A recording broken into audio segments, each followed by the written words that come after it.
Well, welcome in. Here we are.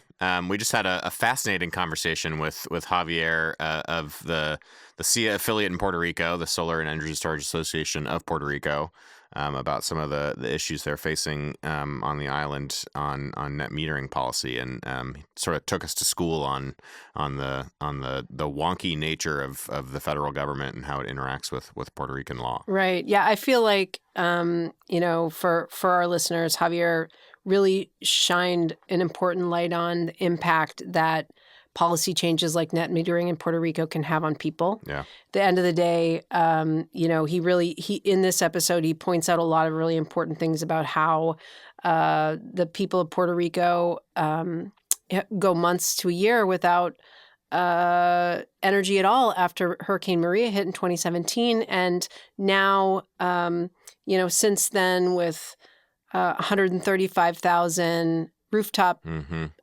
solar systems being installed and the impact that has on just everyday life, and to be facing some of these policy changes or I guess lawsuits from the Fiscal Oversight Management Board have had potentially huge impacts for the islanders and what that all means. So it's very complicated. Admittedly, Yeah. I now Still I'm like, reeling a little bit. right. What can we do about this? Yeah. We need to have a really honest conversation about that. Yeah, and I think you're right. I mean, I think it's easy to get lost in sort of the policy details and sort of first this law and then this regulatory action and then this lawsuit and what that might mean for business and all of that. But I think Javier also did a really nice job of throughout that story and throughout that narrative, grounding it in the impacts on the people in Puerto Rico who are facing constant blackouts, need to, rely upon a clean energy transition and a distributed energy transition in order to sort of find economic livelihood and economic growth.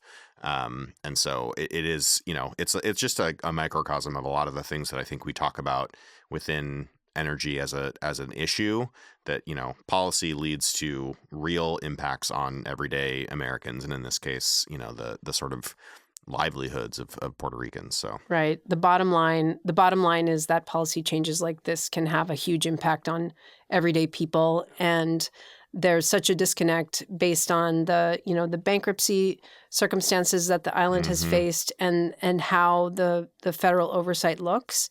But I thought he did a really nice job of pointing out the fact that the Department of Energy, Secretary Granholm, has been a friend to the island and showing up on a regular basis to shine a spotlight on the issues that they're facing. But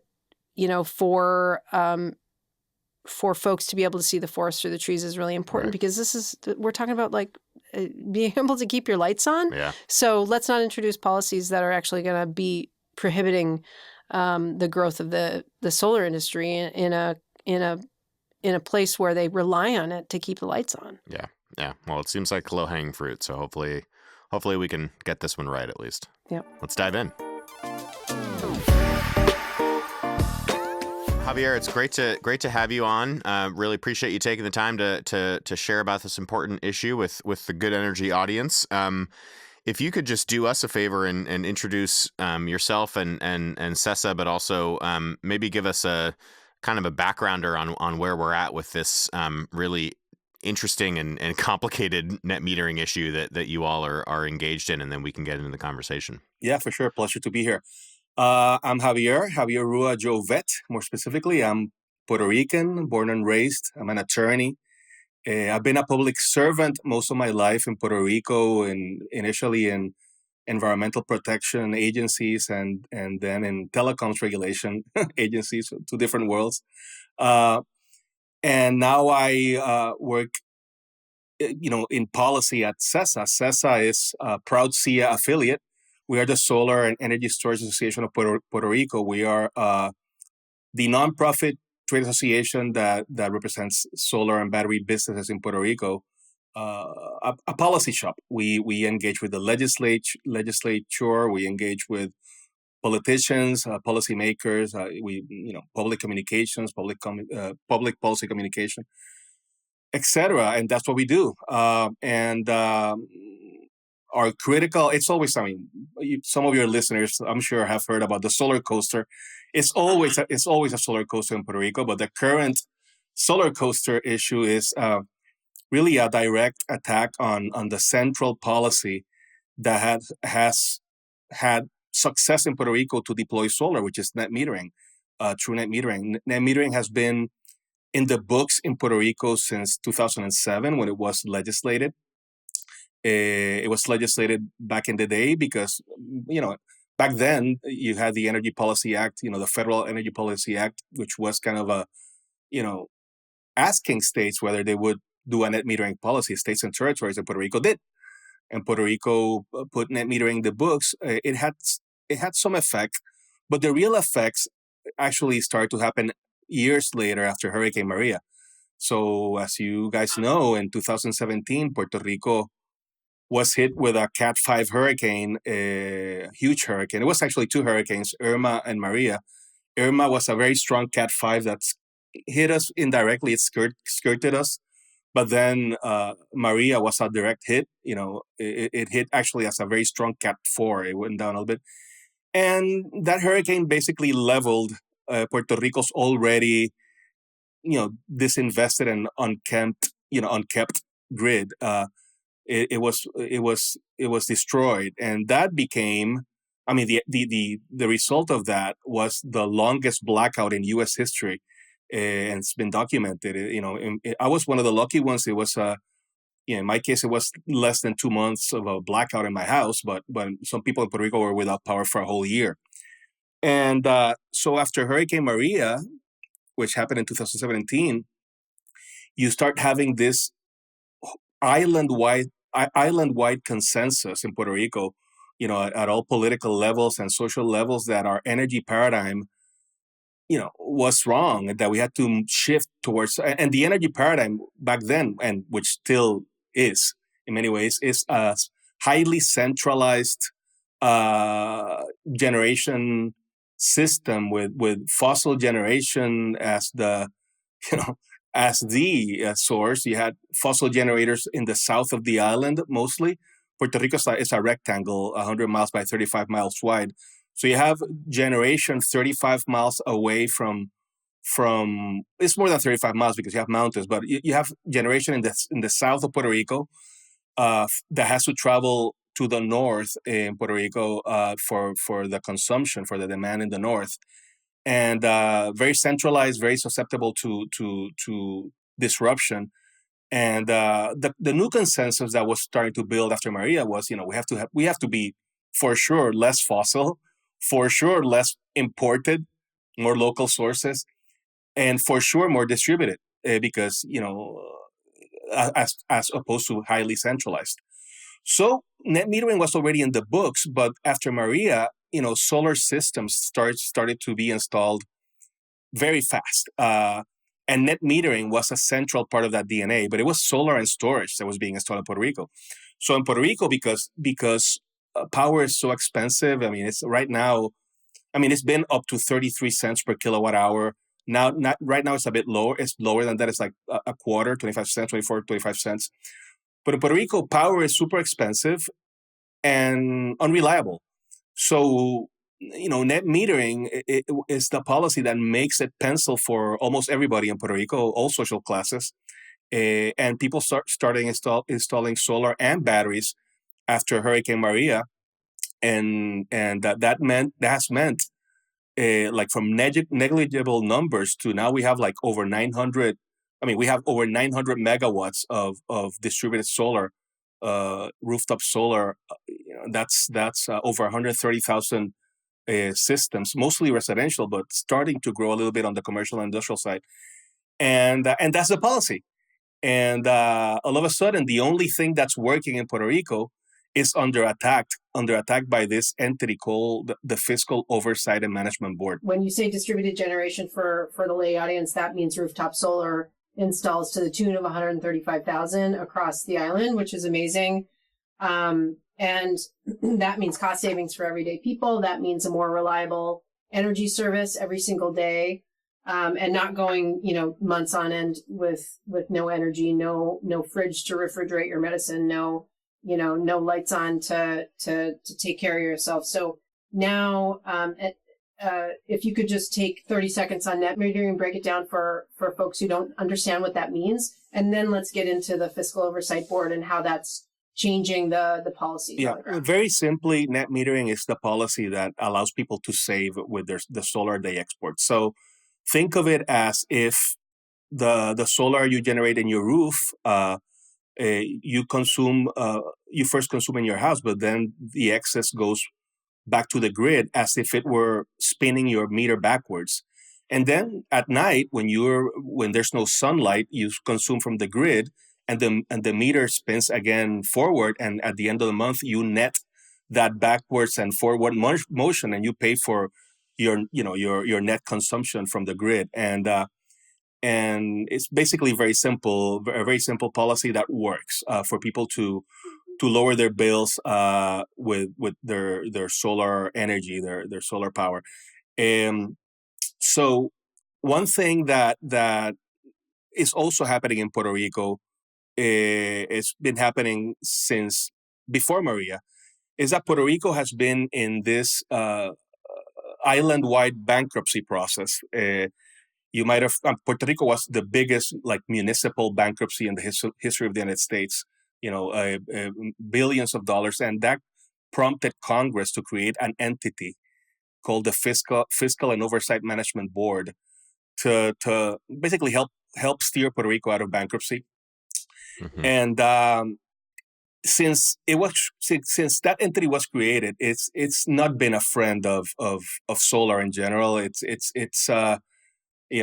can go in detail, but I can tell you that when Act 17 of 2019 is the law after Hurricane Maria that really codifies all the good policies for solar. Is the 100% renewable policy law in Puerto Rico.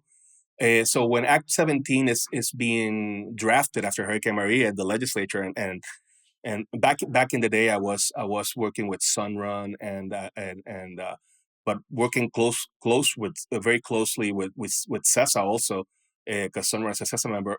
We were involved in that drafting. All these good policies were being codified, and net metering did not have to be recodified because they had been in the books since 2007, as I mentioned. But then, back in the day, 2018, 2019, you have the fiscal board, that FOMB, that Fiscal Oversight Management Board, pushing back on our efforts and on the legislature, the legislature of Puerto Rico's effort to codify a bunch of really good policies for solar on permitting, etc.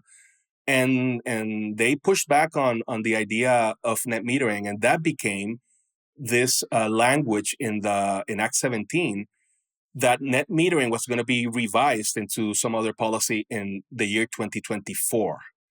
And back in the day, back then we had to take it. But one of the premises back, in that law in Act 17 of 2019 is that Puerto Rico was supposed to be by now on path to 40% renewables. Puerto Rico is supposed to be 25%. It's supposed to be 40% renewables by 2025, by next year, and that was one of the premises of that law, and that has not happened. So as time went by, as time passed by, and the clock was, and we were getting closer to 2024, it was evident that danger to a net metering revision was, if that happened, turning net metering into something else like net billing, which is being credited, not being credited at retail for your exports, or being credited at some other lower rate. That danger of falling to a different rate for the crediting of people's solar customers' exports was getting closer and closer, but Puerto Rico was not really advancing in our renewables goals as the law required, because one of the things that the law envisioned, Act 17, was also a growth of utility scale solar farms, and that has not happened in Puerto Rico. Sadly, honestly, there's been a lot of pushback from different directions there, including land use and environmental advocates and others. But the only thing that was really happening was distributed solar, rooftop solar. and it would be Puerto Rico shooting itself in the foot, changing the only policy that was working.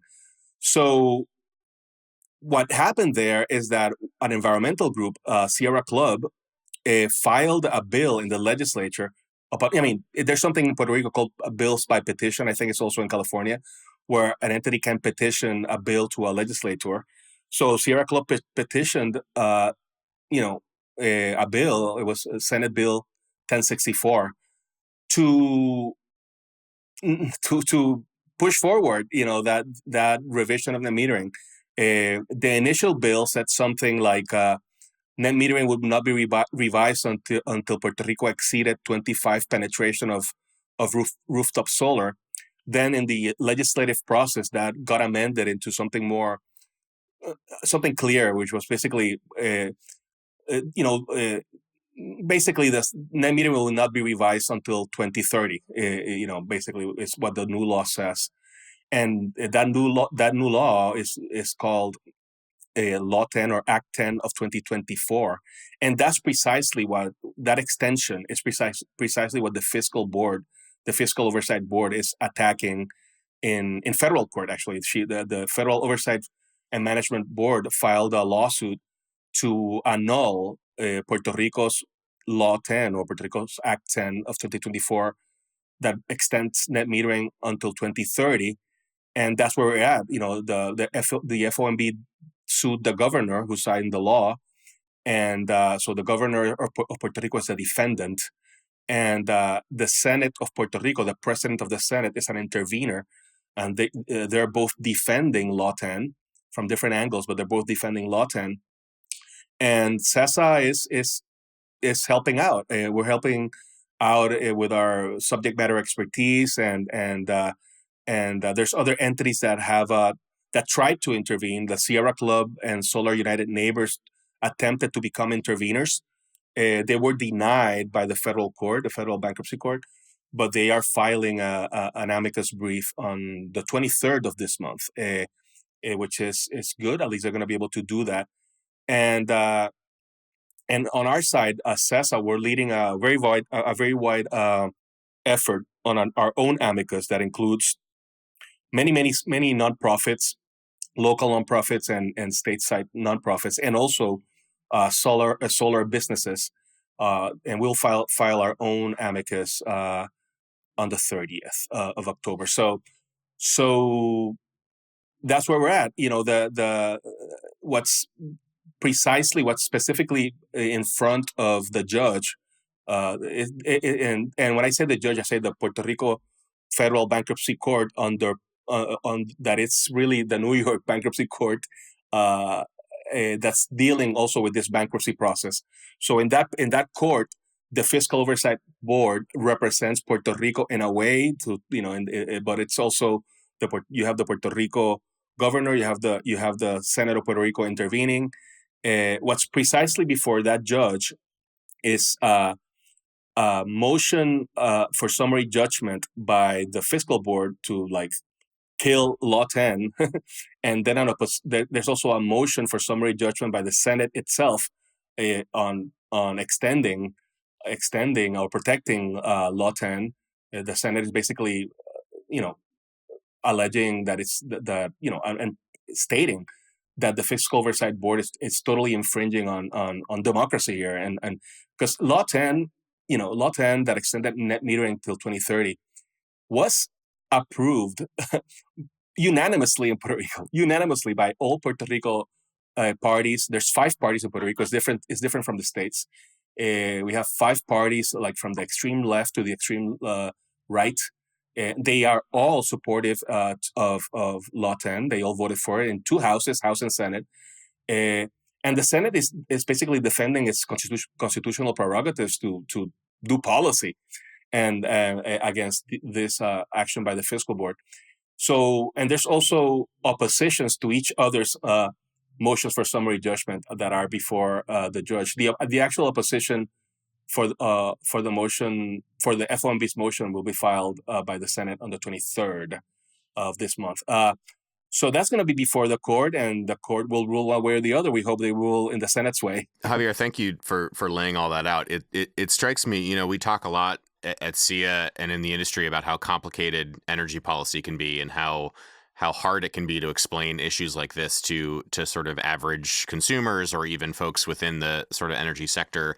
And then you add in the extra layer of complexity with how the federal government is involved with Puerto Rico's sort of own legislature and responsibilities. And This must have been. Let me interject there for a second. So you mentioned the federal government. Let me distinguish something here.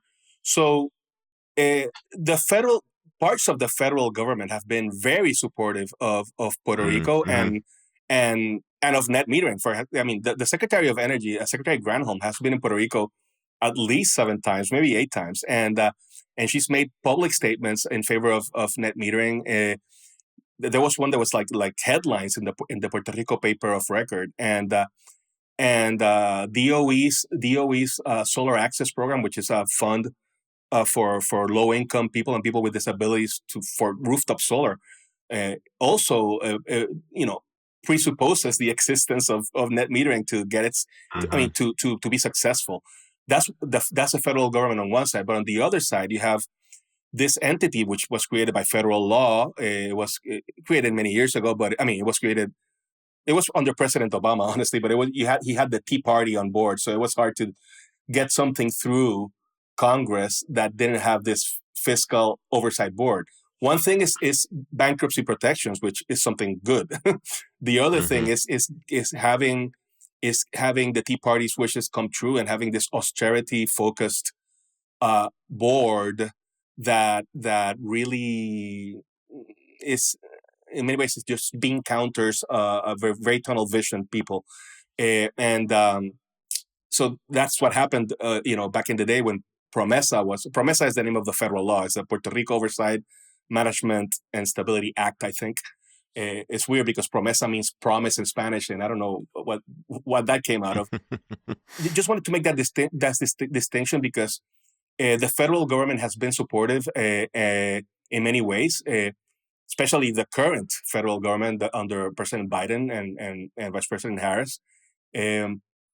On the prior federal government under Trump, it's interesting because that government, the Congress there was very supportive of Puerto Rico after Maria and really appropriated record amounts of federal funding for Puerto Rico energy recovery.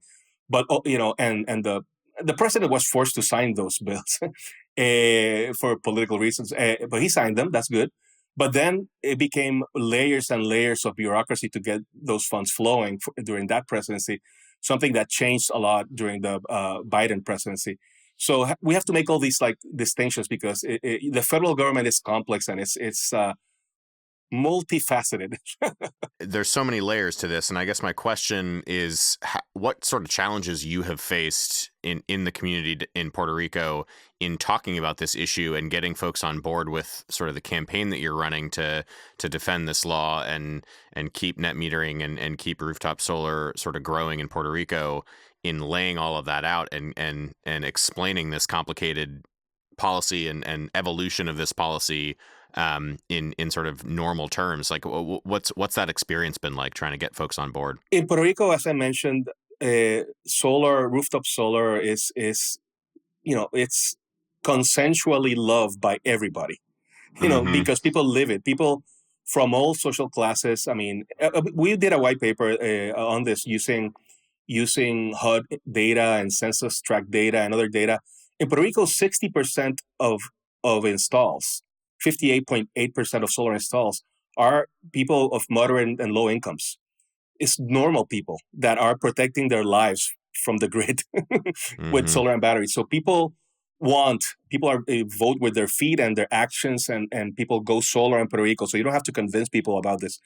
And as I mentioned, Law 10 was unanimously approved by all political parties in Puerto Rico and independent legislatures, because it's also independent.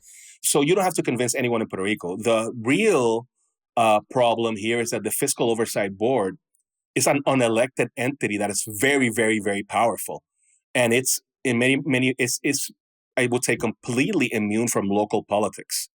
Mm. So the only way, there's very, very limited ways to leverage any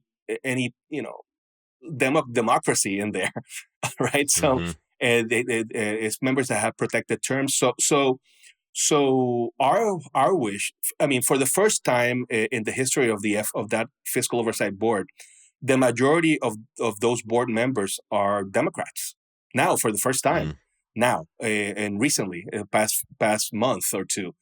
And our ask, and we've made this ask in their public meetings, is just withdraw this lawsuit. Listen to the people. What are you getting out of this? And and to make it relevant to them, even if they don't care about the life-saving element of solar and batteries in Puerto Rico, because it's literally life-saving. In Puerto Rico, after Hurricane Maria, over 3,000 people died because of lack of basic energy. Mm-hmm. So it's a humanitarian issue. But if they don't care about that part, we've shown them that in Puerto Rico, as I mentioned, for example, in Puerto Rico, there's 900 megawatts of distributed solar that grows by 3,000 systems every month. That's like 20 megawatts. And in Puerto Rico has a persistent central generation deficit. So if it weren't for those like almost 1 gigawatt of rooftop solar, Puerto Rico would have blackouts every day during the day, every day. Mm-hmm. And the economic impacts, the positive economic impacts of avoided daytime blackouts are huge. And now, because since Puerto Ricans install universally their systems with batteries, Puerto Rico has already built the largest virtual power plant in the world. So Puerto Rico is already starting to deploy batteries at night to avoid nighttime blackouts. It's still small. It's still a pilot of around 20 megawatts. So when the utility needs power during nighttime hours, which is almost every night, they deploy about 6,000 batteries that are in people's homes and pay those customers for that. But it's just a diminutive amount of the potential there. We have over 100,000 batteries deployed out there that could be in a virtual power plant, and that would mean, I don't know, 650 megawatts of virtual power plant.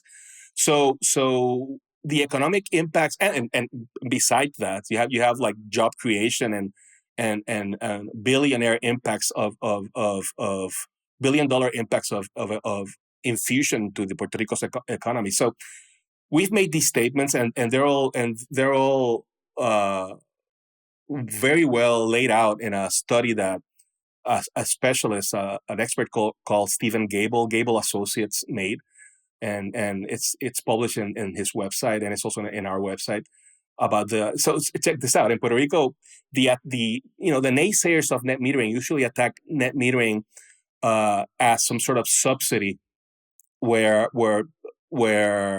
people that do not have solar pay for those that have solar.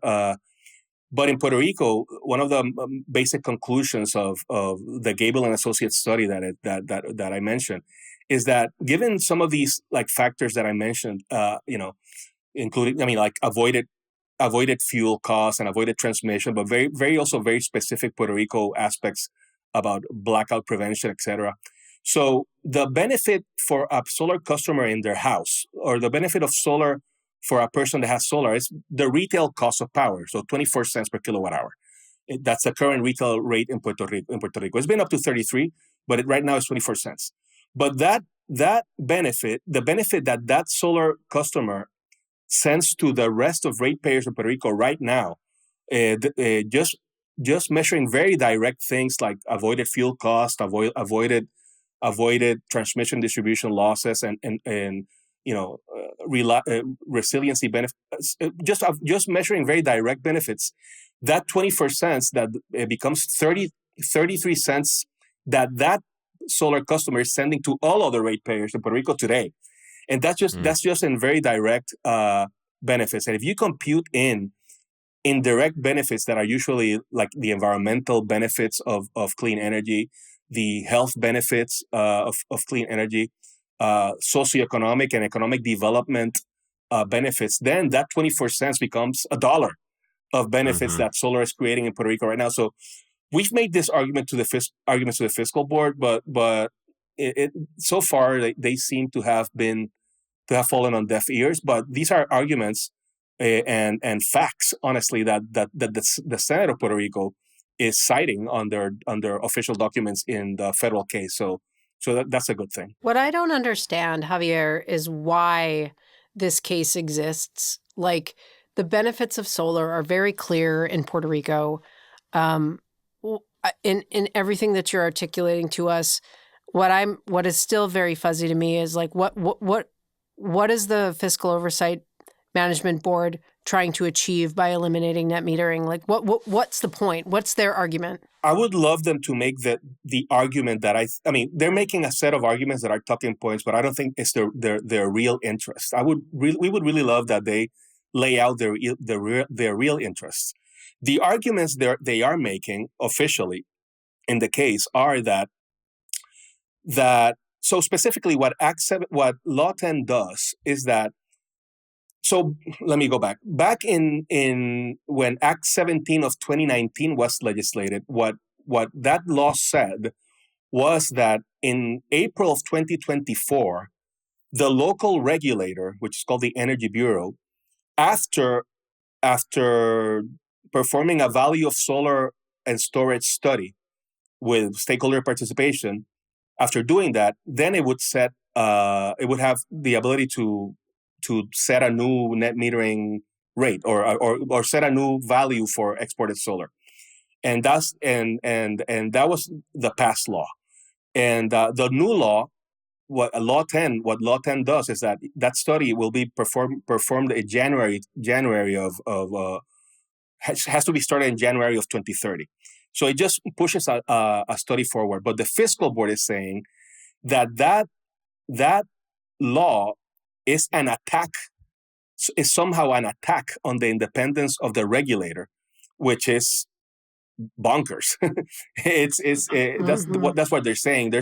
They're basically, in a way, what they're saying is that the regulator should be free from all legislative oversight and only subject to their kind of opinion, the FOMB's opinion. And actually, the regulator did not oppose this law in the legislative process, and it actually stated that this idea of a set date instead of talking a set date for the study in the future instead of a percentage of distributed generation, which was what it originally said. It said 25%. So, but that's just the talking points by the fiscal board. I think, based on our experience with them since back in the day, is that their real interest is that they fear that every solar panel that is put on a rooftop means less kilowatt hour sales by the utility, and therefore less money to give to bondholders to pay the PREPA debt. The PREPA is the utility, the bankrupt utility. Mm-hmm. So, and that is a rational interest. They should state it. And we have many, and that interest that they have is based on a set of premises that are frankly untrue, which is, number one, even though Puerto Rico's energy demand was decreasing for many years, and that's where bondholders and PREPA bondholders would get their money from. The fact is that demand has been growing, and has been growing in Puerto Rico alongside the growth of solar. So it's not like it's the opposite of what some of their premises are is what's happening. There's more economic development happening. There's more economic activity happening in Puerto Rico. Solar is growing. Jobs are being created. So demand is actually going up. Energy demand is actually going up, and we've told this to the fiscal board, and that's without even considering the undeniable, providential fact of EV growth that is happening and will keep on happening. So Puerto Rico's energy demand will keep going up. So their fears are unfounded. Their fears of kilowatt-hour sale losses are unfounded. And on top of that, when you add what we showed via what the Gable study showed the Gable study that I mentioned showed that in Puerto Rico right now, rooftop solar is actually creating economic benefits, socioeconomic benefits to Puerto Rico's economy. Then their arguments will be completely quelled. But it's a world of talking points on one side, and it's sad that we're not talking about their real interests, because if they would talk about their real interests in the record, which they're not doing, it would be a more rational conversation for sure. Yeah. Well, so let's maybe bring this home to some of the folks that might be listening here. What can we do? What can we do here on the mainland? What can advocates and folks in the industry do to help support you all on this issue? Well, the elephant in the room for sure is the Fiscal Oversight and Management Board, which is only sensitive, honestly, to Congress and the president, but really Congress. So some of our strongest advocates have been Puerto Rico-related Congress people. So you have very important Congress people in important states like New York, that like Nydia Velázquez and other states that have Hispanic populations, like Arizona. You have former Chair Grijalva. These are very natural advocates for our worldview.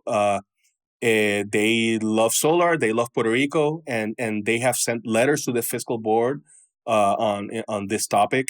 And any congressional pressure is positive. The resident commissioner of Puerto Rico is the Puerto Rico's non-voting representative in Congress. She's a Republican, and she's been supportive, and she could end up being Puerto Rico's governor in the next election also here. So that's important too. So, but in terms of stateside support, it's really leveraging congressional contacts as much as possible.